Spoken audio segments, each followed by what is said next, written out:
The Pentagon has been looking at body language for years, multiple contracts worth big money, including a $300,000 contract specifically on Vladimir Putin.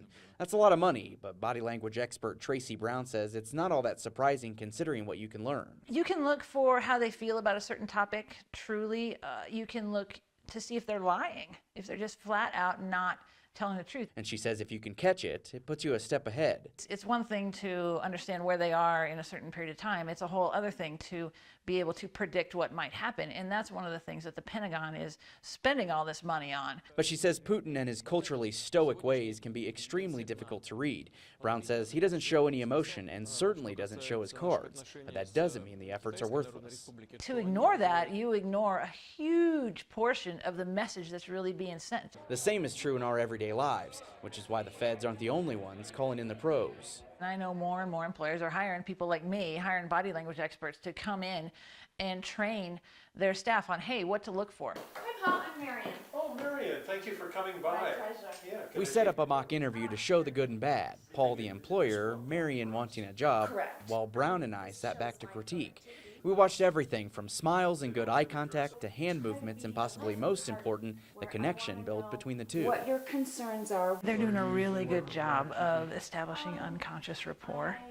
You see how she's gently following Paul. If he extends his hand, she'll extend her hand. Brown says if you can do it well, your body language can do a lot more than just make you look good.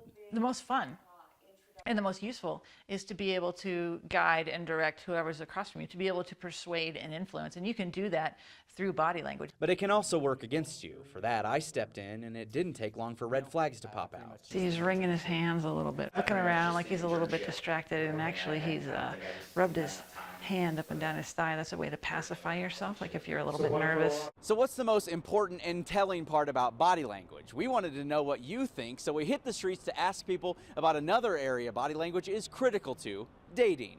Eyes, definitely eyes. Arms crossed. I would do eye contact. I feel like the arms crossed is the big one. And they'll just, I think just look like that. All good guesses, but Brown says they're wrong. The answer, well, it might surprise you. Our feet are the part of us that we are least in control of, and they are the most telling of how we're feeling. So if someone's standing at a party facing you, but has one foot facing the door, where do you think they want to go? Out the door. Really? No, I did not hear that. That's interesting. I'm gonna have to watch what my feet are doing if I'm disgusted with somebody. Really? Where they're pointed is what we're interested in? Guys. So be thinking about your body language. The Pentagon sure is, and that includes everything from your head to those ever so important feet. I'm Greg Dingrando, News 5.